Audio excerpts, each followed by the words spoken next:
Hey everybody, Professor Matt, Balance Jiu Jitsu. This is Coach Marcia, also known as Blonde Fury, and we have Coach Logan, also known as Double Gold. Today they're going to be demonstrating how you can attack from the turtle position. We'll be looking at areas where people would commonly turn to the turtle position. We'll also be looking at back attacks and submissions, all from this position. If you're new here, please take the time to subscribe and ring the notification bell so you don't miss any of the great content that we'll provide for you on this channel. Here's a common area where we see the turtle position, so where Logan will sit out after a failed shot, and then now he's attacking Marcia's turtle. Sometimes we see our opponent turn away from us, and sometimes our opponent will turn into us, and this will also put them in the turtle position. We have two leg configurations. The first one we see here is the configuration we're going to use for stabilization and control. See how he uses his left foot for base to stop Marcia from potentially Granbying and recovering her guard, like we see her doing right here. The next leg configuration we're going to look at is mainly used for attacking. And the first attack we're going to look at from this position is a lever-based attack. So we'll see Logan switch from control base to attack base, accessing a lever, knocking her on her side, and attacking the back. And we can take a little bit closer look at this here as he fights for his seatbelt. So here we see Logan switching from attack base to control base. He's going to use his knee as a kickstand to get her hips up so that he can access this lever. Next, he wants to push his knee through, hip escape a little bit, and bring his hook in to finish the position. Here we have a similar attack in the gi. Here Logan will access the lever to Marcia's spine to get her back. Hand fighting for the seatbelt, Logan's going to take his knee and drive it inside Marcia's turtle. Here he drives all his weight into her head, accessing the lever to her spine, pushing off the floor. He's going to make a little hip escape here, place his hook in, and finish on the back. The next back attack we're going to look at here is the barrel roll.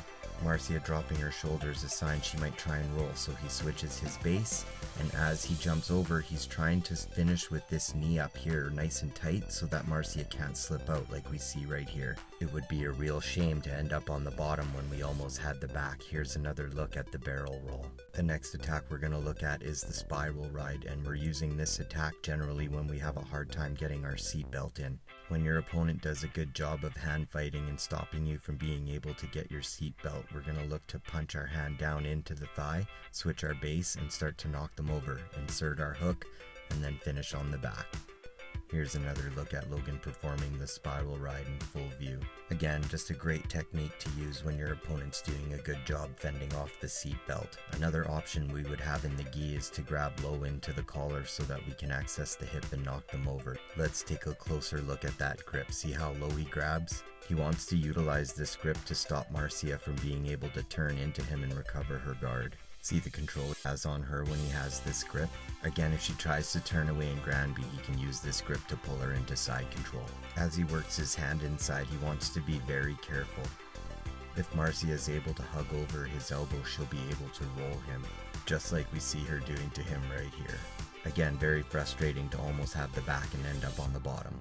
So here he switches again to attack mode. He wants to bring his elbow into her hip so he can start to knock her over, places his hook, and finishes on the back. Here we'll take a look at another angle of this back attack so you can see it in its entirety.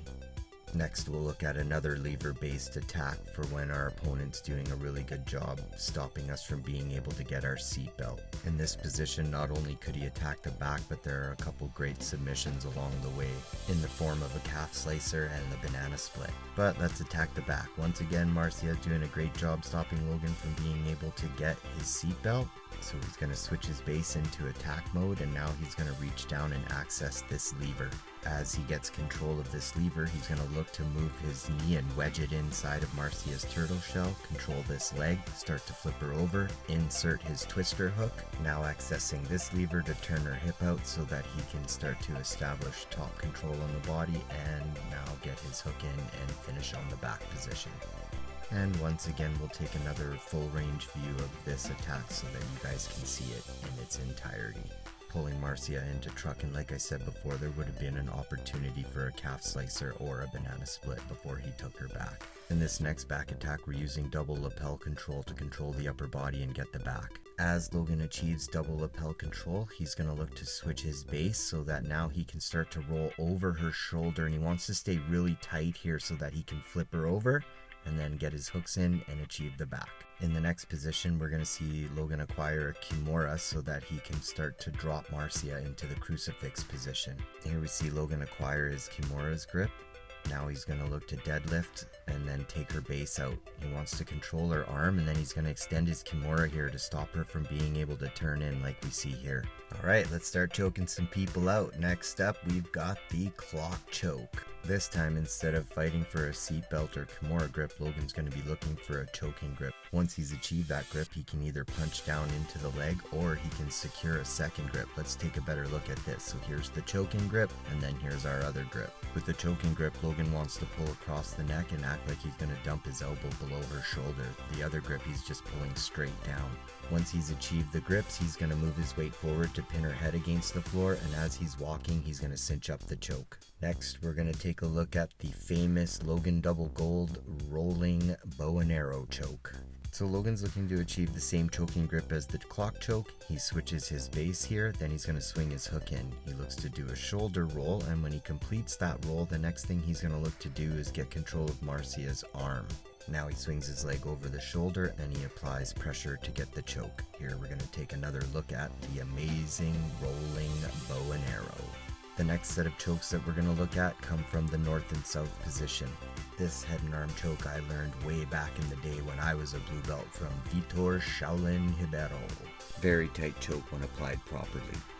Let's take a closer look to the setup of this choke. Sliding the arm out of the way, he's going to bring his knee in so that she has a hard time pulling her arm back.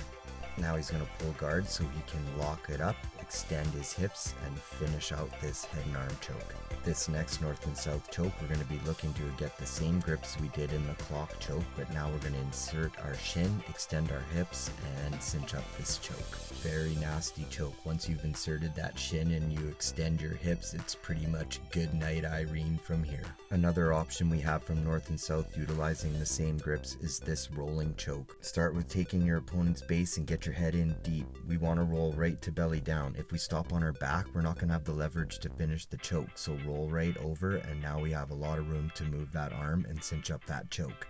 Here it is again in full view. See how he keeps turning till he's belly down, and now he finishes. Last but not least, when all goes wrong, we have the bailout technique. As our opponent drops their shoulder, we're going to base, and then we want to beat this knee before they re-guard. See how he hops over the knee? As I mentioned before, this is a great technique to have in your back pocket. It's especially good for those moments when you get to the turtle but you just didn't have time to set anything up or switch your base to attack. This concludes our guide for attacking the turtle in gi and no gi. If you learned anything from this video, hit that like button and share it with a friend. Also, drop a comment in the discussion down below about your favorite turtle attacks. Your comments really help this channel.